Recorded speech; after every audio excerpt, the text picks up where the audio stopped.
3대 감동 애니 특집 두 번째 애니는 노이타미나 애니 중 가장 많은 수익을 땡긴 그날 봄꽃의 이름을 우리는 아직 모른다. 약칭 아노하나입니다.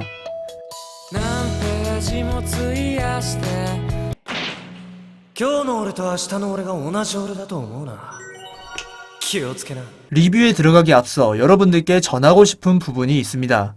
이 애니는 너에야 최초로 정주행을 하고 만들어진 리뷰입니다. 이전까지는 명장면 위주로만 재탕을 하던지 아니면 보다가 열불나서 대충 훑어본 애니가 거진 다였지만 마지막으로 본 게 중딩 때이기도 하고 화수가 짧은 덕에 다시 정주행을 하였습니다. 결론 먼저 말하자면 이 애니는 확실히 고평가돼 있습니다.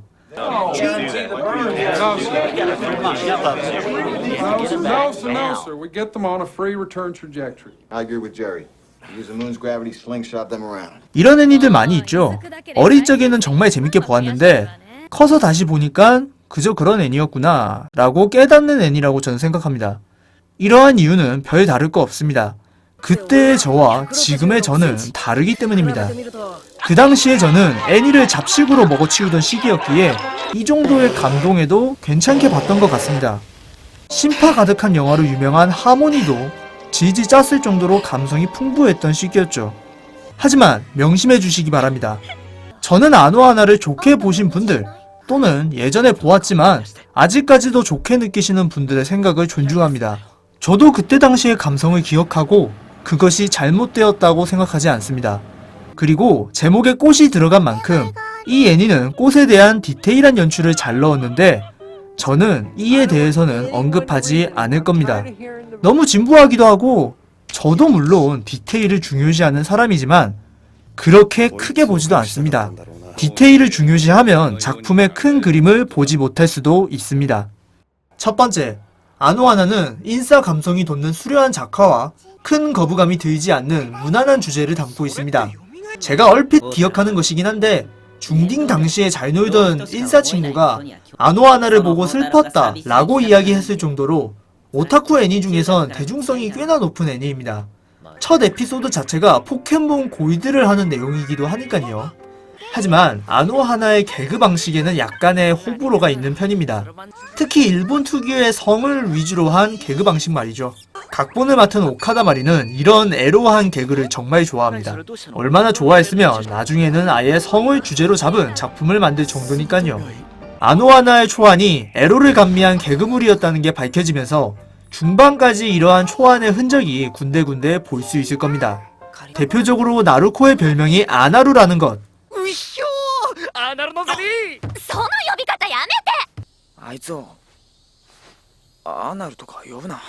이외에도 꽤나 많이 볼 수 있습니다. 제작진도 꽤나 화려했죠. 저의 입덕 애니 토라도라의 주요 제작진이 대거 투입되었고 총 작화 감독의 타나카 마사요시는 현재 신카이 감독과 함께 활동하고 있는 분으로 우리 덕후들에게 많이 친숙한 분입니다. 나가이 감독은 최악의 건담 애니를 만듦으로써 현재로는 건덕분들에게 최종 빌런으로 찍힌 상황이지만 가벼운 주제의 애니는 뭐 그럭저럭 잘 만드는 감독으로 알려져 있고 각본의 오카다 마리는 전에 너에야 영상에서 언급했듯이 애니 각본가 중 호불호가 상당히 갈리는 분 중에 하나입니다. 일본 애니에서 특유의 심파 효과를 적극적으로 사용하기 때문이죠. 이 각본가에 대해서는 후에 더 서술하겠습니다. 두 번째, 감을 잡기 힘든 조연 캐릭터들의 행동. 멘마와 주인공 진땅을 제외한 여타 캐릭터들의 행동 거지가 조금 이해의 범주를 벗어났습니다. 진땅은 중반까지만 해도 멘마를 성불시키려고 솔선수범하지만 끝을 달려가면서 멘마에게 가지 말아달라며 자신의 감정을 표출합니다. 개인적으로 진땅의 마음은 끝에서 폭발해주기를 바랬지만 사실상 8화 기점으로 튀어나오게 되죠. 물론 진땅이 멘마랑 같이 있고 싶어하는 그 마음은 충분히 이해가 갑니다. 특히 9화에서 이 부분이 자세히 드러나는데 강에 들어가려는 멘마를 필사적으로 막아세우죠. 야메라! 강은 예로부터 세상과의 단절을 뜻합니다. 니마, 그 강을 건너지 마오 라는 영화 제목이 있듯이 이 장면은 배경 상황으로 둘의 감정선을 표현한 탁월한 장면이죠.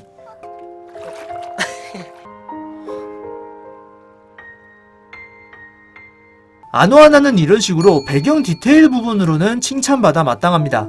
아나루의 경우에는 이 작품의 본질을 좀 흐리는 캐릭터입니다. 昔はいっつも本間メイコの真似してたのに死んだ子の名前軽々しく口にすんな 멤마를 질투하면서 동시에 좋아하고 주인공 진땅과의 치정을 테마로 잡으면서 뒤로는 유키아츠와도 썸씽이 있습니다. 멤마가 나오지 않는 부분은 대부분 이 캐릭터들 간의 치정이 메인일 정도이죠. 제 개인적으로는 아노하나에서 이 치정극 분위기 때문에 산으로 간다는 느낌을 많이 받았습니다. 멤마가 메인이 되는 에피소드는 감정선이 명확했기 때문에 받아들이는 데 어려움이 없지만 이 부분은 조금 다르거든요. 포포는 가장 무난했지만 마지막에 뜬금 발언을 하게 되면서 캐릭터성이 완전히 뒤바뀌게 되었죠. 무엇보다 러브라인이 없습니다. 좀 불쌍하긴 해요. 유키아츠는 이 작품에서 가장 이해가 안 가는 캐릭터인데요. 흔히 공부 잘하는 엄친아인데 아나루가 간접적으로 물을 흐린다면 이 친구는 대놓고 물을 흐려요. 멤마의 언급에 가장 차갑게 대하지만 누구보다 멤마의 죽음에 영향을 받은 캐릭터였죠. 이게 얼마나 심하면 멤마의 코스프레를 하면서 산을 싸돌아다니고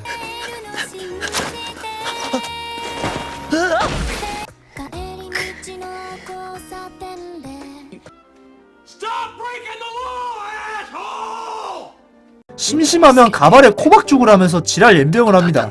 실제로 이 정도의 사람이 있다면 당장 병원으로 데려가야 합니다. 중증의 정신병이에요. 10화에서 이 캐릭터의 막장성을 보여주는데 모두가 모인 자리에서 멤마가 죽었을 당시를 재현하자는 미친 제안을 하죠.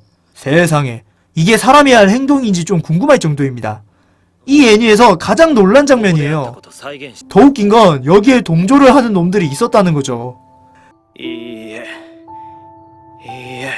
씨발. 이후 다림프 이치고의 원한이 되는 츠루코는 가장 입지가 애매합니다. 멤마라는 캐릭터에게 크게 영향을 받지는 않았지만 그렇다고 친구들과 나름 또 어울려주는, 극단적으로 말해서 이도저도 아닌 캐릭터이죠. 무엇보다 유키아츠와 관련된 에피소드에만 영향력을 행사한다는 게 커요. 결국 후에 나온 반전이라는 게 결국 유키아츠를 좋아한다는 것인데 사실 이건 초반만 봐도 알 수 있는 뻔한 사실입니다. 크게 중요한 게 아니라는 거죠. 무엇보다 유키아츠가 중증의 정신병 환자라는 게 드러나면서 이놈을 좋아하는 추르코의 캐릭터도 간접적으로 이상한 캐릭터가 되고 맙니다. 오히려 가장 이해가 잘 되었던 캐릭터는 아이러니하게 멤마의 어머니였습니다. 딸의 죽음으로 시간이 멈춰버린 어머니가 딸의 친구들이 오자 울분을 터뜨리는 장면이 사실 가장 인상적으로 다가왔네요.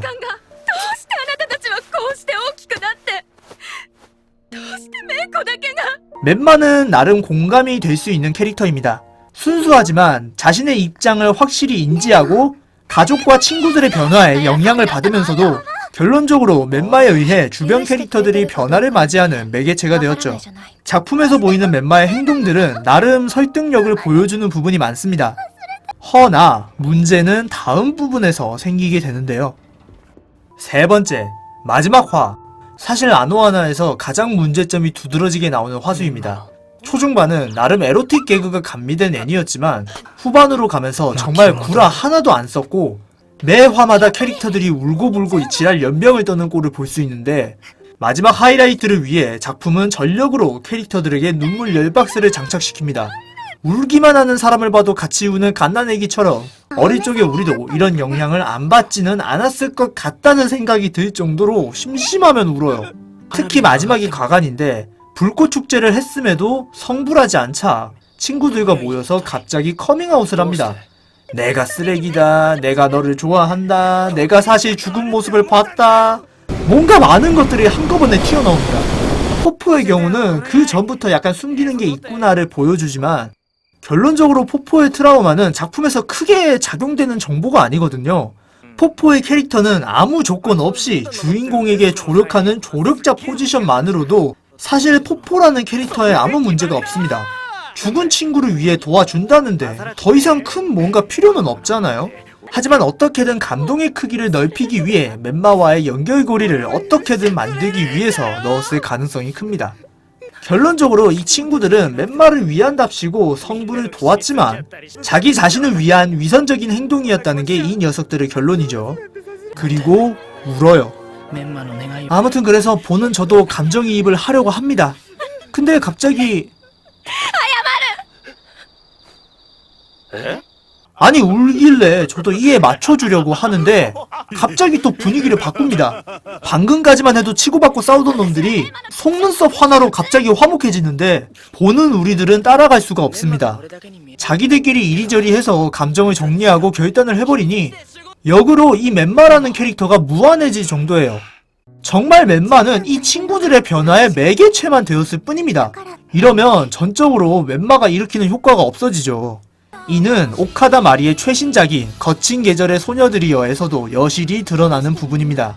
마지막 화수에서 급하게 각 캐릭터들의 갈등과 화해를 한 번에 풀려는 모습이 마찬가지로 나왔죠. 대체 8년 동안 뭐하시... 아무튼 뒤에 나오는 사실로 멘마의 성불 조건은 이미 클리어가 되었었죠. 8화에서 진땅의 우는 모습이 나오게 되면서 이미 멘마는 성불 중이었다는 게 나옵니다. 여태까지 하지 않았던 폴터가이스트 인증을 후반에 한 이유도 멘마가 더 이상 시간이 없다는 것을 반증하는 전개이기도 하는데요. 왜 저걸 처음부터 하질 않았지? 라는 의문이 들기도 했었지만 뭐 그런 건 넘어갑시다. 아무튼 이야기가 좀 길어졌는데 결론적으로 마지막 화에서 멘마의 성불 조건과 곧 사라질 것이라는 것이 알려지면서 진땅은 급히 멘마를 업고 아지트로 달려갑니다. 아지트에 도착하자 멘마가 현세와의 연결이 거의 끊기면서 진땅조차 멘마의 모습을 확인하지 못하게 되는데 솔직히 여기서 좀 뻥쳤습니다. 마치 작품에서 울어라. 이래도 안 울어? 그럼 이렇게 해야지? 라고 작품에서 재촉하는 듯 했어요. 목소리는 들리는지 멘마가 숨바꼭질을 하자고 하자 친구들 모두 멘마를 찾으러 산중을 싸돌아다니지만 결국 못 찾고 포기하려던 찰나 그들 앞에 멘마가 수첩에 쓴 편지가 있었습니다. 편지를 읽자 새벽 감성 만렙이 된 진땅은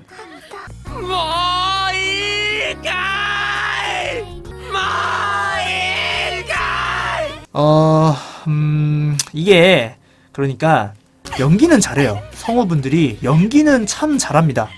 근데 지금 보니까 좀 오글거리기도 하고 뭐랄까 어렸을 땐 이 부분이 절정이라고 느껴졌는데 지금 와서 보니까 이게 좀 역효과라는 생각이 들어요. 마치 망작 영화에서 배우들 연기는 잘하는데 내용이 병신이라서 역효과가 되는 거랑 약간의 오버랩이 됩니다. 여기서 작품은 이래도 안 울 거야? 라면서 갑자기 친구들 모두가 멘마의 모습을 볼 수 있게 하죠. 이 부분은 여태까지 작품에서 나온 모든 것과 연결점이 없는 말 그대로 감동만을 일으키게 하기 위해 급조한 설정입니다. 감동을 일으키는데 개연성이 중요한 이유는 몰입이 안 되면 감동이 현저히 줄기 때문입니다. 분명 말이 안 되는데 왜 이게 진행이 되지? 내가 아는 설정이라면 이런 게 나올 수가 없는데? 근데 저놈들은 왜 아무렇지 않게 받아들이지? 이렇게 될 가능성이 높기 때문이에요. 많은 분들이 억지 심파하면서 아노하나를 비판하는 분들도 저는 많이 봐왔는데요. 다시 보니까 좀 그런 것 같습니다. 하지만 그렇다고 해서 아노하나가 망작이다 라고까지 말하는 건 아닙니다. 작품에서 멘마와 진땅의 감정선은 충분히 이해가 되거든요. 그 감정선의 마지막을 장식하는 이 전개에 감동받을 수 있지만 너무 과한 자기적 전개 때문에 역으로 감동이 덜할 수 있다는 것을 저는 말하고 싶습니다. 만약에 저였다면 차라리 멘마가 나타났다는 사실을 숨기면서 진땅이 유령이 된 멘마의 도움을 받아 친구들 한 명 한 명씩 다가가서 화해를 하고 후반부에 멘마에게 감동 포인트를 어느 정도 배치했다면 더 깔끔하지 않았을까 싶어요. 네 번째, 잔인할 정도의 엔딩 활용. 저번 영상에서 저는 3대 감동 애니의 공통점으로 뛰어난 OST 파워라고 말했습니다. 더 자세히 이야기하면 엔젤 비트는 하나하나의 OST 퀄리티가 높은 편이고 클라나드는 작품에서 지향하는 분위기를 극한으로 올립니다. 아노하나는 조금 다른데 시크릿 베이스죠. 이 엔딩곡을 좀 심하게 사용합니다. 처음 볼 땐 몰랐는데 이게 재탕할 때 보니까 이게 확 느껴지더라고요. 노래 좋고 정말 잘 어울리는 곡입니다. 그래서인지 애니는 이 곡을 단순히 엔딩곡, 화수를 마무리하는 노래의 용도로 사용하는 것을 넘어서 슬프다 싶으면 나와요. 거진 대부분의 화수에서 이런 용도로 사용이 됩니다. 좀 너무할 정도로 감동 패턴이 똑같아요. 화수가 다 끝날 때쯤 감동 여론 형성이 되면 바로 이 노래가 나옵니다. 좋은 노래 하나 가지고 우려먹는 거랑 다양한 노래를 통해 귀를 즐겁게 하는 것 중에는 후자가 더 좋겠죠? 그날 봄꽃의 이름을 우리는 아직 모른다. 짧게 정리하겠습니다. 못 만든 건 아닙니다. 그냥 오카다 마리가 쓴 애니라는 게 딱 느껴지는 애니? 원래 오카다 마리 이분이 냉정하게 감동을 주는 스타일이 아니에요. 좀 말을 나쁘게 한다면 감정에 호소하는 거죠. 제발 좀 울어달라. 캐릭터에 공감해달라. 여러모로 흑과 백이 확실한 감독과 각본가가 모였는데 가벼운 주제다 보니 장점이 더 눈에 들어온 애니였다고 봅니다. 확실한 건 엔젤 비트보단 나아요. 나은데 3대 감동까지는 솔직히 좀 우리가 오버한 게 아닌가 싶어요. マジかよどこにいたメンマどこあっちの沢の雪圧え君と夏のジンだダメおい君と夏のメンマだ君と夏どうしたのよポッポ君と夏の終わり君と夏の終わり Wingardium Leviosa. Stop.